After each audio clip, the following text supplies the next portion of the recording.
네, 시청자분들 반갑습니다. 멘토의 투자노트 이주호 멘토입니다. 자, 오늘은 이주호의 탑다운 방식으로 접근해보는 시간입니다. 그래서 오늘 거시경제 분석부터 시작해서 섹터별 그리고 종목까지 하나씩 살펴보는 시간 갖도록 할 텐데요.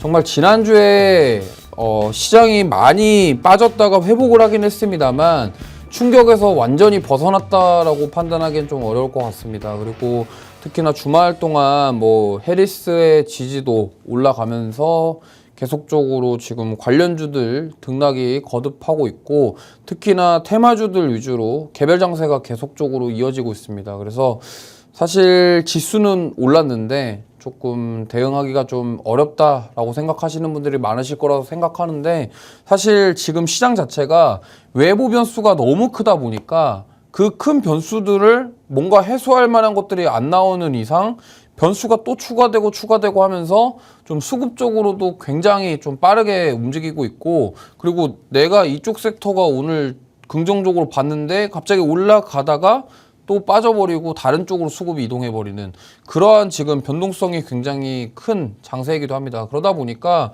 많은 개인 투자자 분들께서 지금 내가 어디에 집중을 해야 되는지, 그리고 내가 집중한 곳이 정말 맞는 것인지, 아니면은 내가 좀 단기적으로 트레이딩 관점으로 접근해서 짧게 수익을 내고 나와야겠다라고 들어갔는데 오히려 거기는 빠지고 내가 종목 교체하기 전 그쪽 섹터는 올라가고, 이러한 경험들을 지금 많이 하실 거라 생각합니다. 그렇기 때문에 특히나 이번 주 소비자 물가지수 발표부터 또 이벤트들이 있기 때문에 좀 대응을 하실 때 조금 주의하시면서 대응하셨으면 좋겠고요. 자, 오늘 지난주 증시 리뷰를 해보면서 하나씩 살펴보도록 할게요. 일단은 지난주 미국 증시 리뷰를 한번 해보도록 하겠습니다. 자, 지난주에 2주 전이죠. 2주 전에 정말 역대급 코스피, 코스닥 폭락이 나왔고 글로벌 증시 정말 많이 빠졌었는데, 사실 지난주 월요일 날 이 ISM 비제조업 PMI 지표가 견고하게 나오면서 사실 그때부터 조금 반등이 나오지 않았나 좀 이렇게 생각합니다.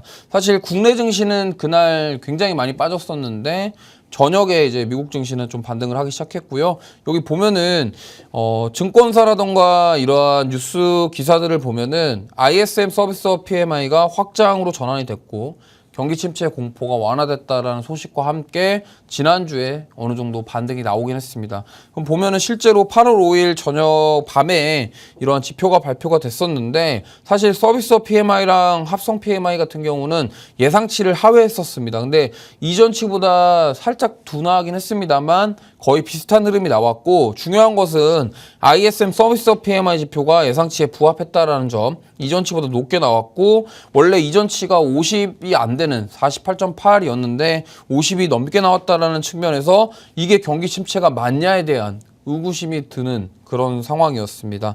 그러다 보니까 여기 보면은 비제조업 고용지수, 그럼 서비스업에 대한 물가랑 신규 수주 이런 거는 잘 되고 있다라는 거거든요.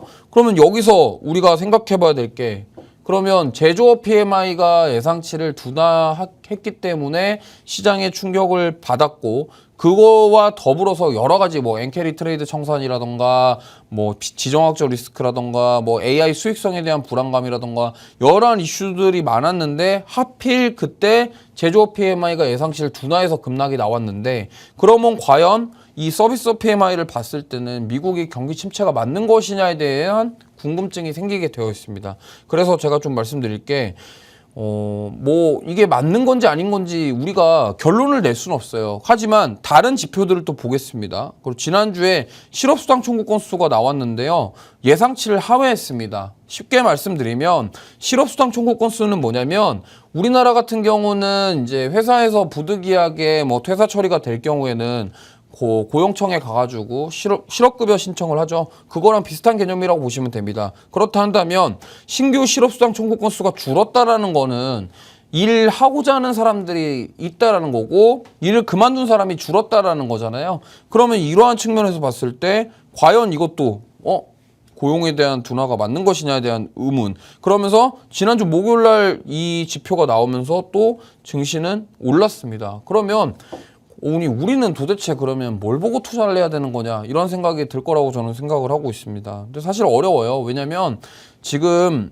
아까도 처음에 설명드렸지만 외부 변수가 한두 개가 아니라 막 여러 가지로 산발되어 가지고 굵직한 이슈들이 많기 때문에 이러한 지표의 하나의 영향을 받아서 증시가 변동성을 크게 나오게 되는 경우가 많습니다. 그리고 보통은 이제 여름철 같은 경우는 여름 계절성 관련주들이 좀 움직이는데 최근에 보시면 알겠지만 계절과 관련된 종목군들이 거의 안 움직입니다. 그러니까 테마성으로 움직이던 종목군들이 안 움직이고 지금은 아예 그냥 외부 변수들, 지금 뭐 올해 11월 달에 미국 대선 있죠. 그다음에 뭐 경기 침체 이슈 있죠. 그리고 또 소비자 물가 지수 이번 주에 있죠. 그리고 뭐 연준에서는 금리를 도대체 내리는 거냐 올리는 거냐 막 이러고 있죠. 그리고 뭐 일본 뭐 그래서 금리 더 올릴 거 말 거야 이런 얘기까지 있고 막 이스라엘이랑 이란은 지금 난리가 났고 러시아 우크라이나도 계속 뭐 미사일 쏘고 막 이러고 있으니까 사실 답답한 상황입니다. 그럼에도 불구하고 우리가 주식을 하면서 이런 것들을 알아야 이 어려운 시장을 헤쳐나갈 수 있기 때문에 꼭 참고해 주시기 바라겠고요. 그 다음, 그래서 오늘의 한마디입니다.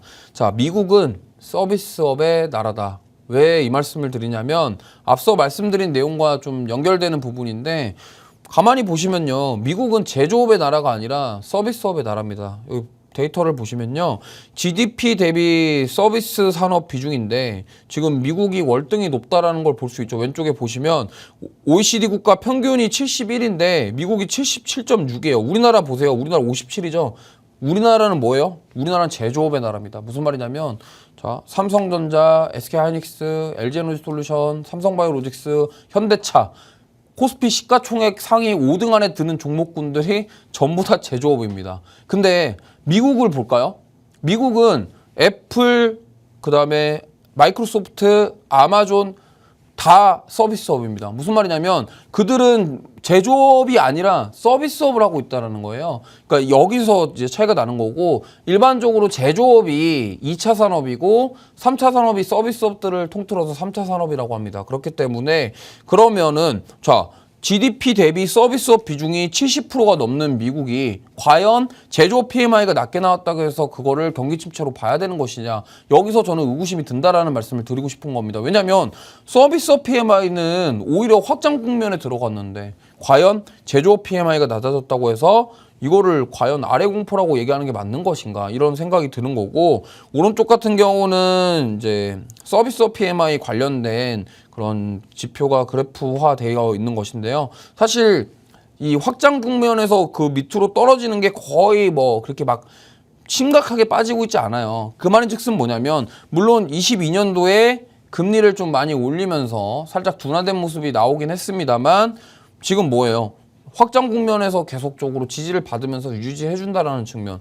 그러면 도대체 우리는 이거를 과연 경기 침체로 봐야 되는 것이냐. 그러면 연준은 이거를 경기 둔화나 침체로 보고 금리를 더 많이 내릴 것이냐. 이것도 사실 시장 참여자들이 앞서서 해석하는 거거든요. 연준 입장에서는 물론 제조업 PMI가 안 좋게 나온 건 알겠어. 근데 아니 미국 서비스업이 GDP의 70%를 차지하는데 이게 지금 둔화 모습이 안 나타나는데 과연 이게 경기 둔화가 맞는 것인가? 금리를 내려야 되는 것인가? 이거에 대해서 연준 위원들이 생각할 수 있다고 말씀을 드리고 싶습니다. 그리고 해리스 후보가 주말간에 이런 얘기를 했습니다. 자기가 대통령이 되면 연준에 대해서는 아예 신경 쓰지 않겠다라고 얘기를 했습니다. 또 이렇게 보면은 트럼프 후보의 입장과 정반대죠. 트럼프 후보는 미국 대선이 끝날 때까지 금리 인하하면 안 된다고 그랬는데 해리스 후보는 연준이 뭘 하든 나는 신경 안 쓰겠다라고 했습니다. 그러면 과연 이 미국 대선과 연준과 이러한 어려운 상황 속에서 국내 증시의 흐름은 앞으로 어떻게 될 것인가에 대해서 우리가 생각해 봐야 될 것 같은데 그거는 잠시 후에 말씀을 드리도록 하겠고요. 자, 그래서 이번 주 이제 또 미국 증시 일정을 우리가 체크를 해봐야 됩니다. 자, 이번 주에 또 굉장히 많습니다. 지금 화요일부터 7월 생산자 물가지수 발표가 있고요. 그 다음에 수요일 날 소비자 물가지수 발표가 있습니다.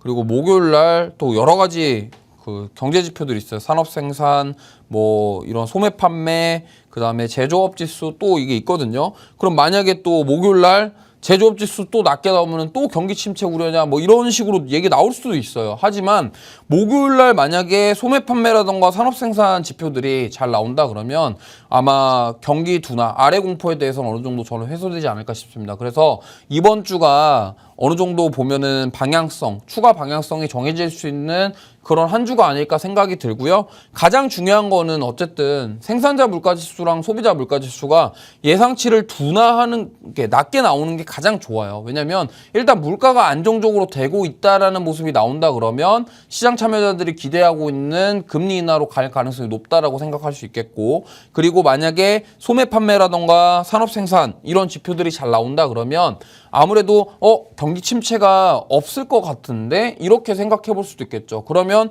지난주 월요일 날 급락이 나왔던 그 부분은 어떻게 보면은 그냥 투심이 진짜 얼어붙었고 극한의 공포 속에서 차익 매물이 강하게 나왔다, 아니면은 엔캐리 트레이드 청산으로 인해서 많이 빠졌다, 이렇게 본다고 한다면 다시금 경기 침체 우려가 좀 약간 사그라들면은 그 부분을 빠르게 회복할 수 있는 그런 상황이 될 수도 있다라는 점 참고하셨으면 좋겠고요. 이번 주에 여러 가지 지표들이 있다라는 점 확인해 주시기 바랍니다. 그리고 자, 이번 주 미국 실적 발표가 또 있습니다. 근데 뭐 사실 빅테크 기업들이 거의 끝났기 때문에 여기서 뭐 추가적으로 뭐가 있다 이렇게 말씀드리긴 좀 그렇지만, 중요한 게 이제 목요일날 어플라이드 머티리얼스랑 알리바바 이 정도는 좀 보셔야 되겠고, 월마트까지 좀 보시면 좋을 것 같습니다. 그래서 그 중요한 굵직한 기업들은 일단 실적 발표 끝났는데 그래도 우리가 이런 실적 일정은 좀 참고하시면서 대응하시면 좋을 것 같고요. 자, 그래서 한 가지 더 말씀드리겠습니다. 자, 미국 증시 리뷰는 끝났고 지금 이제 이스라엘이랑 이란, 중동 리스크 과연 이게 어떻게 될 것이냐에 대한 부분인데, 지금 말들이 많아요. 지금 왜냐면 아니 도대체 지금 이스라엘의 속내는 무엇이고, 그러면은 미국은 과연 누구 편을 들 것이냐. 저는 제가 봤을 때는 당연히 미국은 이스라엘 편을 들 수밖에 없습니다. 왜냐면 미국에 그 상장되어 있는 기업들, 그리고 우리가 흔히 말하는 빅테크 기업들의 대표가 대부분 유대인 출신이에요. 유대인이라 하면 이스라엘 사람이거든요. 근데 그 유대인 출신이 지금 대부분 미국 기업들을 이끌고 있기 때문에 미국은 이스라엘을 편을 안 들 수가 없어요, 사실. 왜냐면 그 유태인들이 대부분 다 미국에 지금 거의 뭐 엄청난 기업에 다 임원들이고 수장들이기 때문에, 그래서 제가 봤을 때는 이 지금 만약에 이란이 여기서 전쟁을 확전시킬 것이냐 말 것이냐가 키포인트인데, 저는 뭐 이거를 갖다가 뭐 장담할 수는 없습니다. 전쟁이 안 난다라고 말하기도 어렵고, 그럼 여기서 확전이 된다라고 말할 수도 없는 상황이에요. 근데 지금 보면은 이스라엘이 가자 지구에다가 계속적으로 민간인들을 폭격을 해가지고 지금 사망자가 나오고 있기 때문에 지금 뭐 이번 달 안으로 이란이 공격을 하지 않겠냐라는 기사들이 좀 나오고 있습니다. 그렇기 때문에 만약에 여기서 확전이 된다 그러면 이거는 또 증시가 충격을 받을 수 있는 충분한 여건이 될 수 있기 때문에 이 점을 참고해 주셨으면 좋겠고요. 자, 그 다음에 지금 최근에 또 다시 얘기가 나오고 있는 이 원숭이 두창, 그리고 코로나19 확산에 대한 이야기입니다. 지금 최근에도 주변에 코로나 확진자 수가 지금 6배 가까이 증가했다라고 그러고 있고요. 지금 뭐 입원하시려는 환자분들도 많이 생긴다고 합니다. 근데 지금 또 이게 하필이면 공교롭게 지금 의료 파업권이랑 엮여가지고 이게 지금 제대로 치료를 못 받는 사람들도 있다고 합니다. 그러다 보니까 이것 때문에 오히려 그런 뭐 코로나19 관련돼서 감기약이라던가 진단키트에 대한 수요가 지금 계속적으로 늘어날 전망인데, 저는 근데 이게 사실 뭐 과거 코로나19 처음 나왔을 때처럼 막 그렇게 어마무시하게 급등이 나올 것이냐에 대한 부분은 좀 약간 글쎄옵니다. 왜냐면 사람들이 이제 공포가 그동안 겪어보지 못했던 공포에 되게 민감하게 반응을 하게 되는데, 코로나19는 사실 우리가 이제 어느 정도 겪었잖아요. 근데 만약에 여기서 뭐 변이 바이러스가 또 추가로 나와가지고 갑자기 막 사망자 발생하고 막 이게 공포감이 막 조성이 되면은 좀 추가로 정말 크게 상승이 나올 수도 있겠는데, 사실은 지금 막 그런 옛날처럼 드라마틱한 상승이 나오기에는 좀 어렵지 않나. 하지만 그럼에도 코로나19 관련주들 주가 자체가 굉장히 많이 빠졌고 조정을 받았기 때문에 지금 바닥권에서 좀 되돌림이 나오면서 리바운드가 되면서 시세가 분출될 가능성은 있다. 이 정도로 좀 보시면 될 것 같아요. 그래서 기사들을 좀 보면요. 아프리카 보건당국이 원숭이 두창 확산에 대해서 이제 WHO가 보건 비상사태를 선포할 수도 있다라고 합니다. 지금 뭐 아프리카에서 지금 뭐 원숭이 두창과 관련돼 갖고 환자들이 계속 발생하는 것 같아요. 근데 뭐 이게 좀 중요한 게 뭐냐면요. 하필 이 시기에 파리올림픽을 했죠. 그러면 파리올림픽에 전 세계 사람들이 다 거기에 한 공간에 모였다가 지금 올림픽이 어제 끝나고 이제 다시 자기 나라로 돌아가는 상황이죠. 그러면은 여기서 우리도 모르게 우리나라에 이러한 감염병 걸린 환자가 올 수도 있다라는 겁니다. 그러면 그걸로 인해서 또 확진자 수가 늘어날 수도 있는 거고, 또 코로나가 아니라 또 다른 무언가가 들어오게 된다고 한다면 사실 이게 여기서 이제 공포심이 생기는 거거든요. 그렇기 때문에 이 부분은 우리가 계속 추이를 지켜봐야 된다. 근데 아직까지는 뭐 코로나 확진자 수가 증가하고 있다 정도만 얘기가 나오고 있어요. 그렇기 때문에 이 부분은 우리가 계속 지금 지켜봐야 되고, 시장에서 지금 수급이 몰리고 있고, 최근에 지금 진단키트 쪽으로 굉장히 수급이 많이 들어오고 있거든요.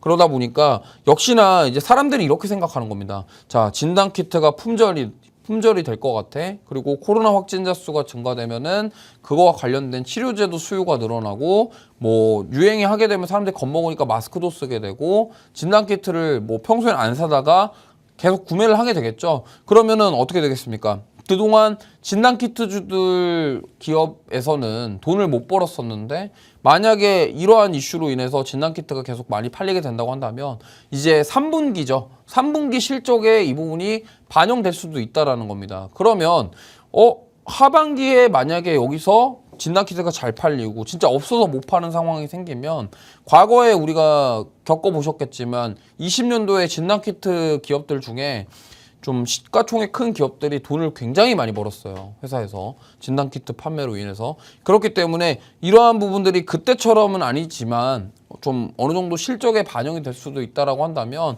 그동안 주가가 못 올랐기 때문에 이 부분에 있어서 주가가 올라갈 수도 있는 여건이 될 수 있다. 이렇게 좀 보시면 좋을 것 같습니다. 자, 그래서 오늘 뭐 외부적인 이슈들은 이 정도로 말씀을 드리고, 국내 증시 마감 상황에 대해서 좀 체크를 해보도록 할게요.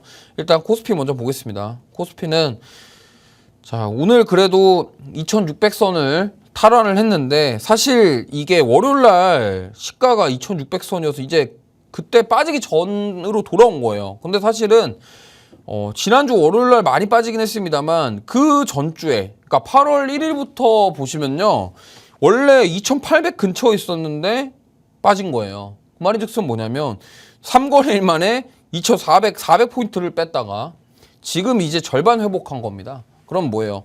와, 이게 지금 많이 올라왔다 싶었는데 아직도 갈 길이 멀었다라는 거죠. 그렇기 때문에 이제 여기서 그러면 이번 주 그리고 8월 달 뭐 앞으로 여기서 다시 돌려가지고 2700선까지 올라가고 2800선까지 올라갈 것이냐, 이 부분을 봐야 되는데, 제가 봤을 때 이번 주는 막 지수가 이렇게 상승이 크게 나오기보다는 조금 횡보하는 모습이 나오지 않을까. 왜냐면 어쨌든 소비자 물가지수 발표가 있고요. 그 다음에 지금 목요일 날 산업생산, 소매판매 지표들, 그러니까 실물 경제지표 발표가 있기 때문에, 그러면은 우리가 지금 시장이 빠졌던 이유 중에 하나가 아래 공포인데, 그 아래 공포가 경제지표에서 나오게 된다면 추가적으로 하락할 가능성이 있겠죠. 근데 만약에 아래 공포가 약간 좀 사그라들면서 이거 경기 침체 아닌 것 같네 지표 보니까, 이렇게 생각이 들면 어떻게 되겠습니까?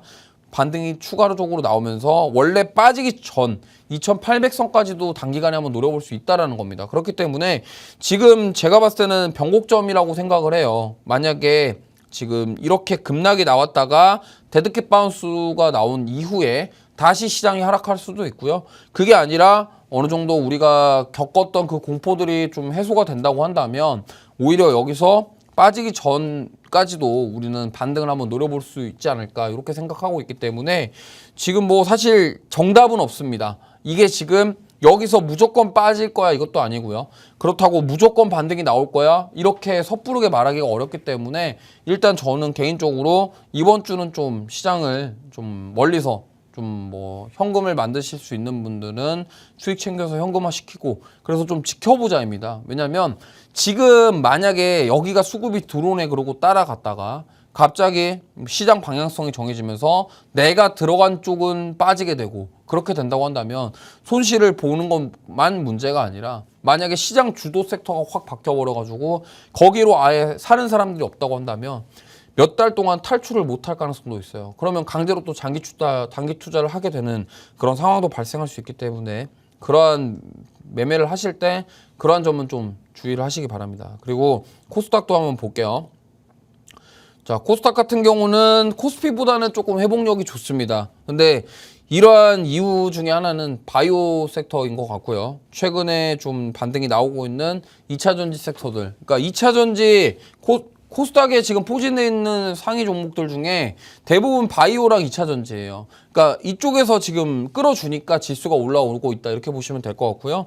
그럼 이것도 마찬가지예요. 코스닥도 지금 거의 뭐 700선 이탈했다가 지금 가파르게 좀 올라오고 있는 상황인데 그럼 여기서 이게 V자 반등 이후에 800선 돌파하면서 다시금 추세를 돌릴 거냐 말 거냐 그거에 대한 저는 변곡점 구간이다라고 생각을 하고 있기 때문에 다시 한번 말씀드리지만 이번 주는 무리하지 않으시는 게 좋을 것 같습니다. 왜냐면 이게 좀 내가 여기가 찐바닥인가 하고 들어간 바닥이 찐바닥이 아닐 수도 있다라는 점 꼭 염두에 두시고 그리고 뭐 물론 내가 위에서 사가지고 좀 물려있는 종목이 있는데 그 종목은 이제 추가 매수를 하면 어떨까라고 고민하시는 분들도 계실 거예요. 근데 제가 봤을 때는 추가 매수하는 거는 저는 나쁘지 않다라고 생각을 합니다. 왜냐하면 어쨌든 지금 이렇게 단기간에 급락이 나와서 주가가 많이 빠졌기 때문에 평단가를 낮출 수 있고 또 싸게 살 수 있는 저는 오히려 기회가 될 수 있다라고 생각을 하고 있거든요. 그렇기 때문에 오히려 만약에 보유 중이신 분들은 비중 확대 전략을 한번 세워볼 시기이기도 하고요. 다만 이제 나는 단기간에 좀 수익을 내려고 하시는 분들은 그런 전략을 세우기보다는 어느 정도 올라온 종목군들은 차익 실현하시고 다시 한번 뭘로 바뀔까에 대해서 찾아보는 게 좋겠다라는 말씀 드리겠습니다. 자, 오늘 그래서 뭐 글로벌 증시 상황부터 시작해서 국내 증시까지 두루두루 살펴봤는데요. 자, 그러면 탑다운 방식이기 때문에 일단 거시경제부터 쫙 봤으니까 이제 종목별, 섹터별 흐름들, 관심 섹터들 한번 보면서 종목까지 가보는 그런 시간을 갖도록 하겠습니다. 자, 그럼 잠시 쉬었다가 와가지고요. 다시 섹터별로 이야기를 나눠보도록 하겠습니다.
네, 돌아왔습니다.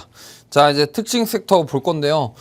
자, 우리가 뭐 사실 오늘 봐야 될 섹터 중에 하나는 저는 당연히 반도체라고 생각합니다. 왜냐면 오늘 반도체 소부장단들이 굉장히 좀 많이 상승이 나온 종목들이 있거든요. 그렇기 때문에 좀 보시면 좋을 것 같고요.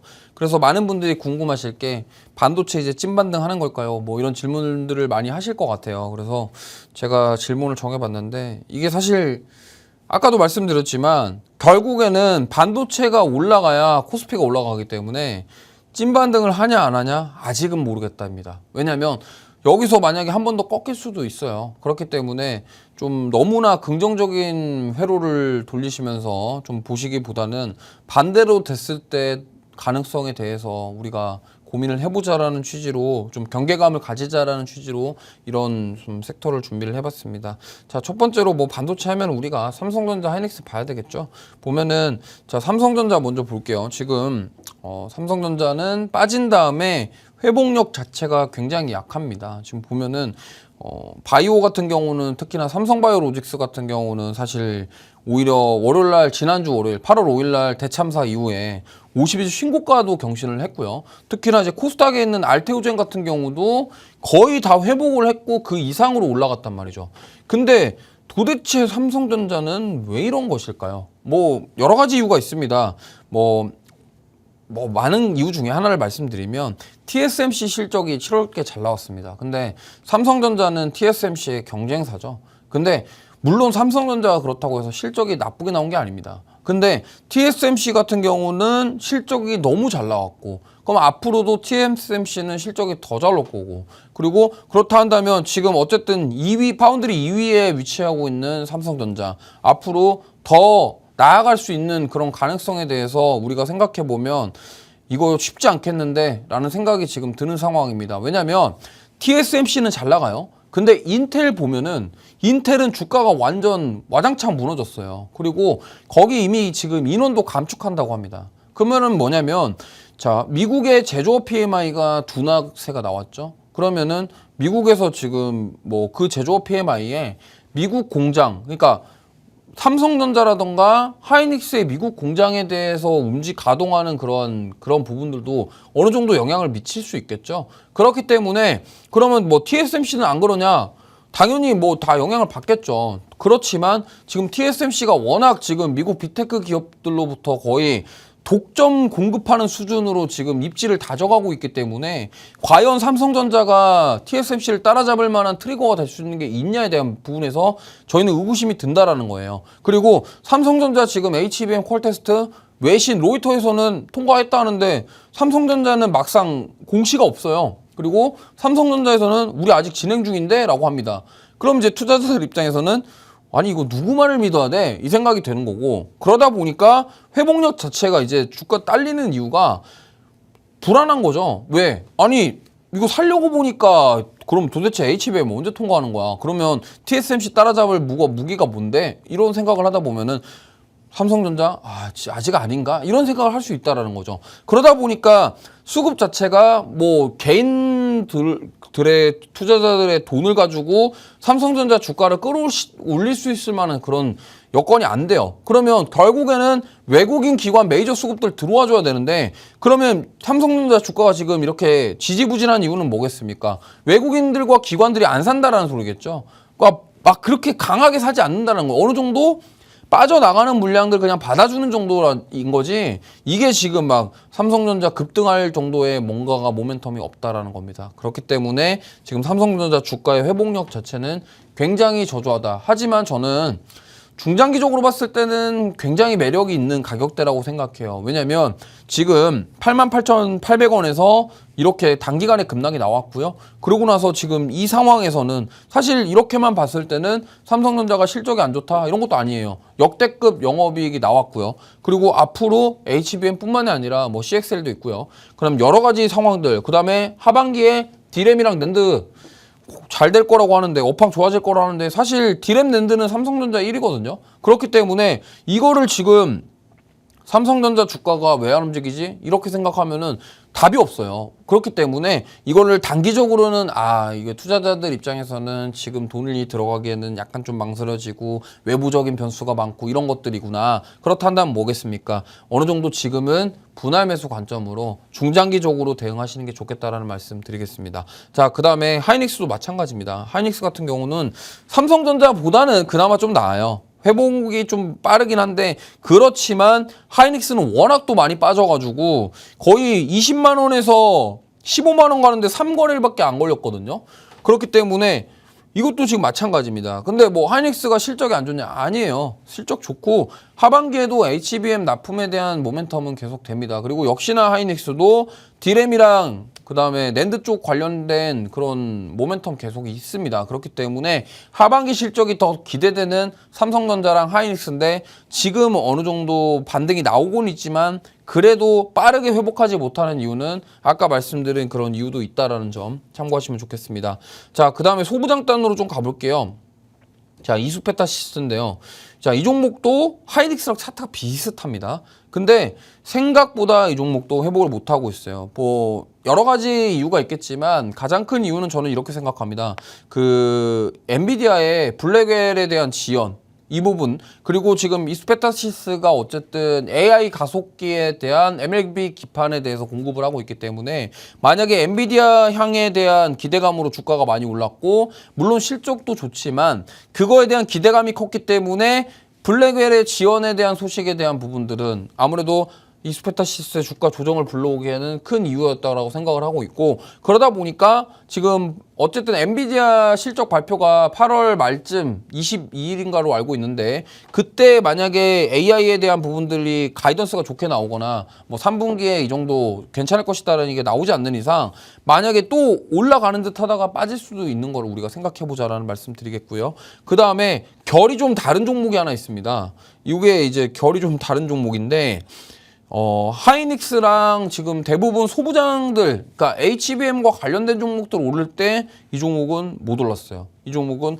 계속 빠졌는데, 좀 특이한 게 뭐냐면 이 종목이 반도체 소부장의 한 종목인데 회복력 자체가 지금 굉장히 좋습니다. 무슨 말이냐면 이 지난주 월요일 날 급락 나온 다음에 바로 그 다음날 회복을 하고 그 이상으로 지금 주가가 올라오고 있어요. 그러니까 이렇게 지금 올라오고 있기 때문에 제가 봤을 때는 와, 이거는 지금 반도체 소부장단에서 회복력이 굉장히 좋구나. 지금 보시면은 매를 먼저 맞았어요. 이 종목은 사실 매를 좀 먼저 맞았고요. 올해 3월 달에 108,000원 갔다가 거의 반토막 이상이 났습니다.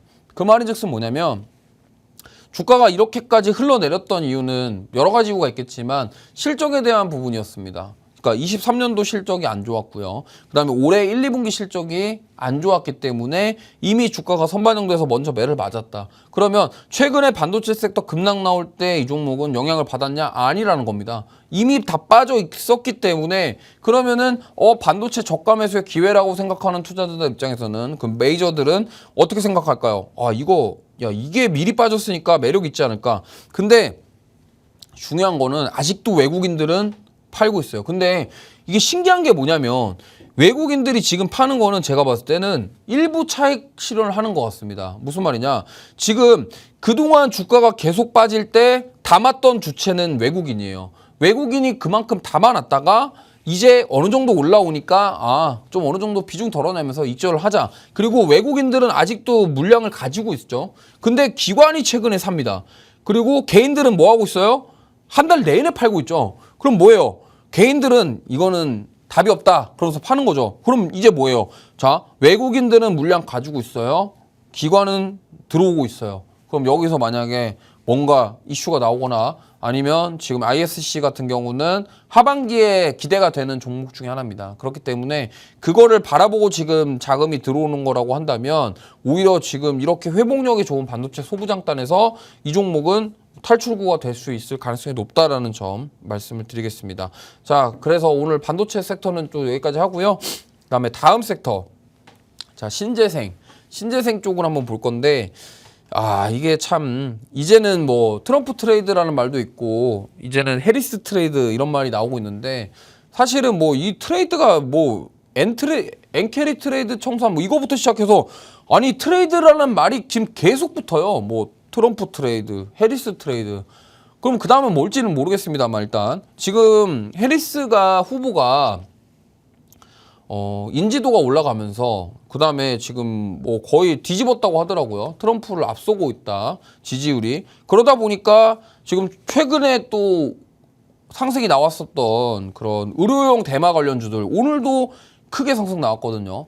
근데 뭐 지금 해리스 관련주라고 불리는 종목들이 되게 많이 올랐는데, 제가 왜 신재생을 말씀드리고 싶냐면 사실 그 IRA 법안 그리고 신재생은 어쨌든 바이든 정부가 추구하던 정책이었습니다. 근데 해리스는 같은 민주당 후보죠. 그러면 해리스가 당선이 되면은 그 정책들을 그대로 유지할 거라는 거죠. 그렇기 때문에 이러한 해리스 트레이드, 해리스의 지지율 이러한 이슈 때문에 지금 신재생 에너지 섹터들이 올라오고 있다. 이 말씀 드리고 싶고요.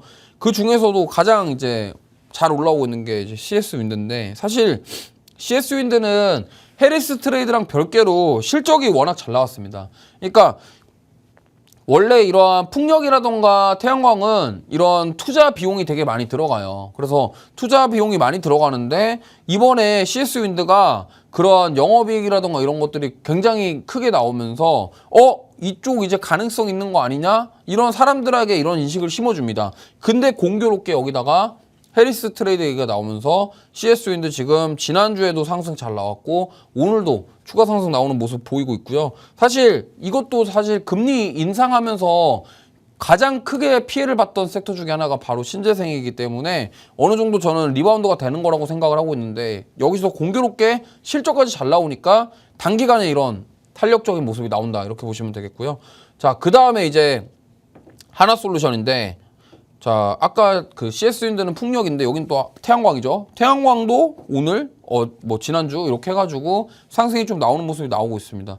이 보면은 참 신기해요. 왜냐면 저런 뉴스 하나에 이런 수급의 진짜 변동 이런 것들이 이렇게 너무 빠르게 일어나고 있기 때문에 지금 그래도 뭐 나는 신재생 이제 봐야 될 때가 아니냐라고 생각하시는 분들 많겠지만 만약에 또 자고 일어났는데 트럼프 지지율 올라간다 그러면 어떻게 되겠습니까? 또 빠질 수도 있겠죠.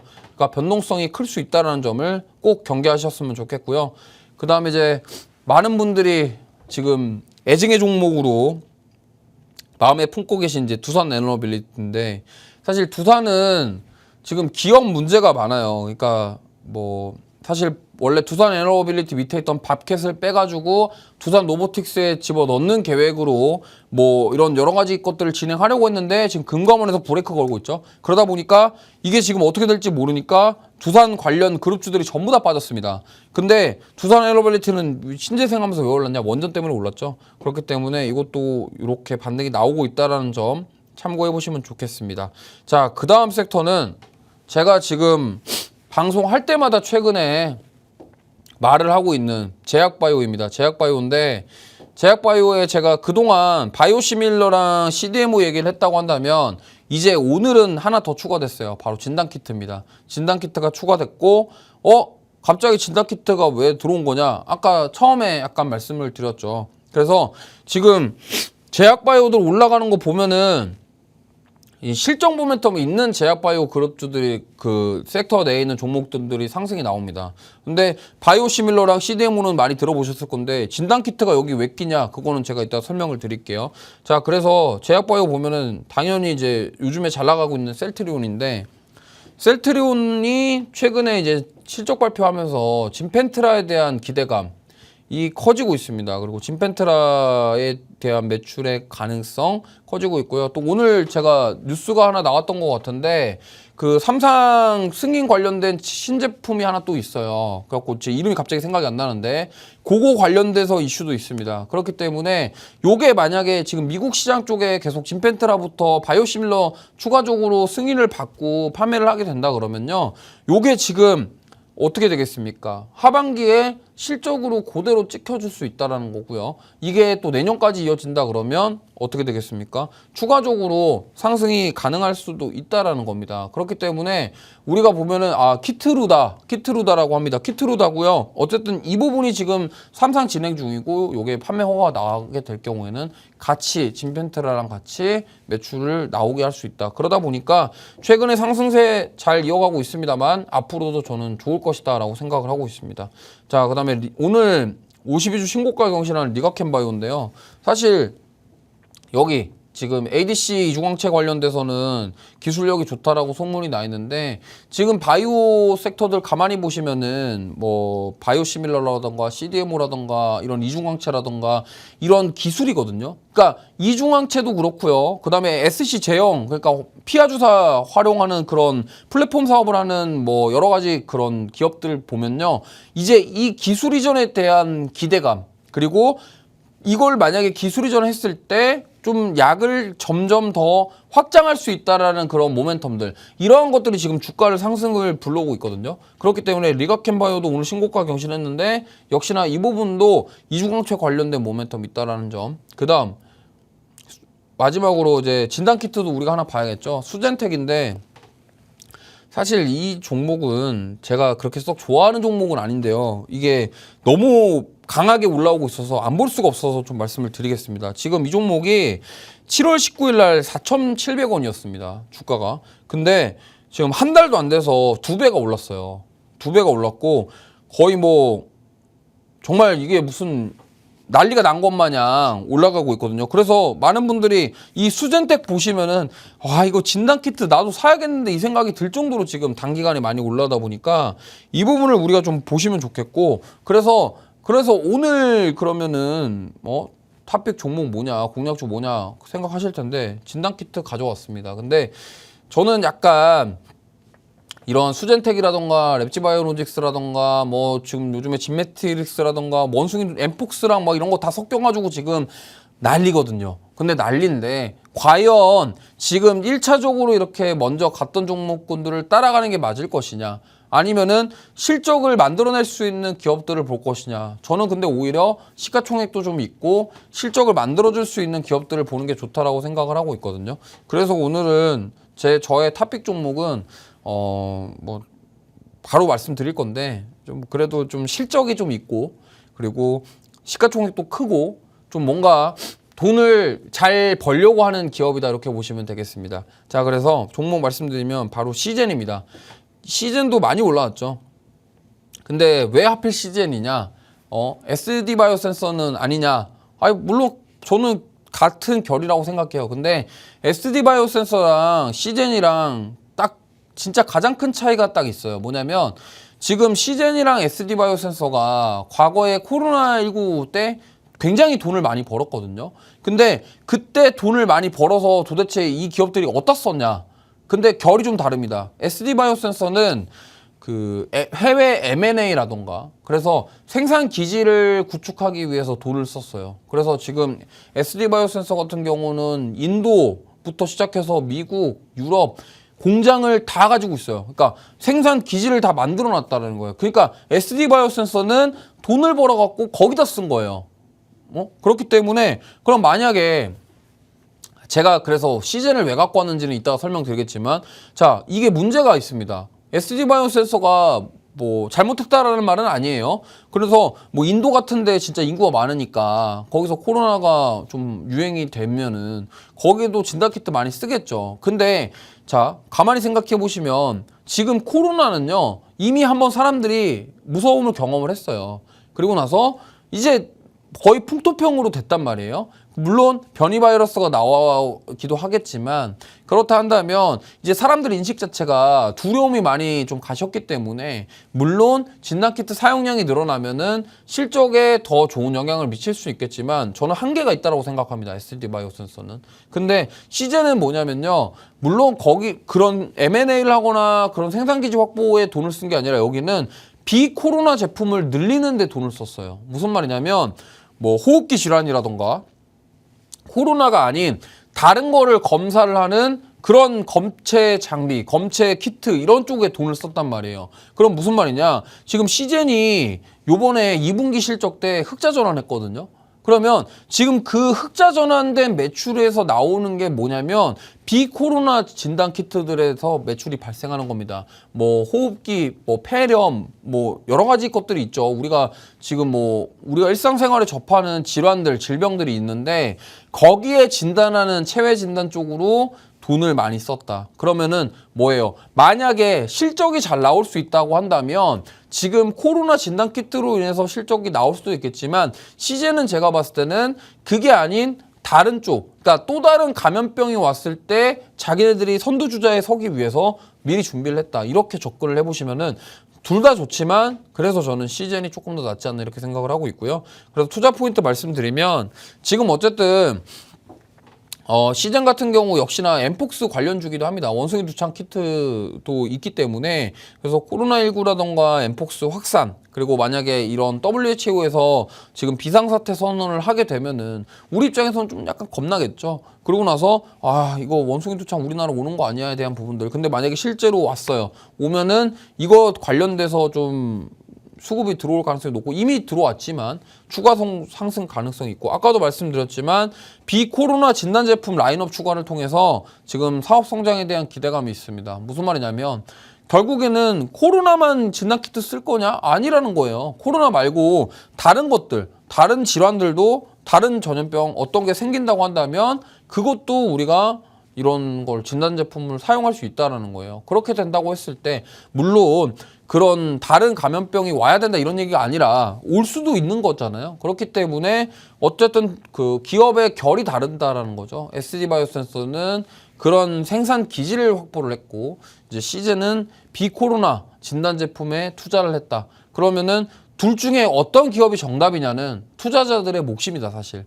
내가 나는 오히려 뭐 여러 가지 생산 기지를 확보한 SD 바이오 센서를 투자하겠다 하시는 분들도 있을 거고 오히려 나는 그래 시즌처럼 이렇게 비코로나 진단 제품 라인업을 했고 거기서 앞으로 사업이 성장할 수 있는 그런 가능성이 있는 이걸 보고 나는 시즌에 투자하겠다 하시는 분들이 있을 겁니다. 근데 정답은 없어요. 하지만 이게 어디에 투자를 하냐에 따라서는 개인의 몫이기 때문에 참고하시면 좋겠고요. 그리고 지금 2분기 흑자 전환됐고 특히나 이제 호흡기 질환 제품 매출에 대한 기대감이 높습니다. 결국엔 이 흑자가 전환되었던 포인트는 이 호흡기 질환 제품 호흡기 질환이 여러 가지가 있겠죠. 기관지염도 있고요. 폐렴도 있고요. 굉장히 많죠. 천식도 있고요. 굉장히 많습니다. 근데 이게 제품을 다각화했다. 그리고 마지막으로 지금 파리 올림픽이 끝났는데 요게 만약에 진짜로 신규 감염병이 확산이 될 경우에는 이 단기 시세의 분출 가능성이 굉장히 높다라는 점을 좀 참고하시면 좋을 것 같아요. 자, 그래서 이거 지금 시젠 같은 경우는 우리가 차트를 한번 보면서 말씀을 드리면 시젠은 사실 과거에 엄청난 영광을 누렸던 종목입니다. 과거 보시면요. 이때 보세요, 이때. 정말 엄청나게 올랐죠? 이게 코로나 처음 났을 때 주가 18,000원이었는데 거의 한미반도체 가는 것처럼 갔어요. 그때 16만 6천원까지 갔었거든요. 시젠이 불과 이게 5개월 만에 간 거예요. 5개월 만에. 이렇게 갔다가 지금 16만 원에서 거의 어디까지 돌아왔죠?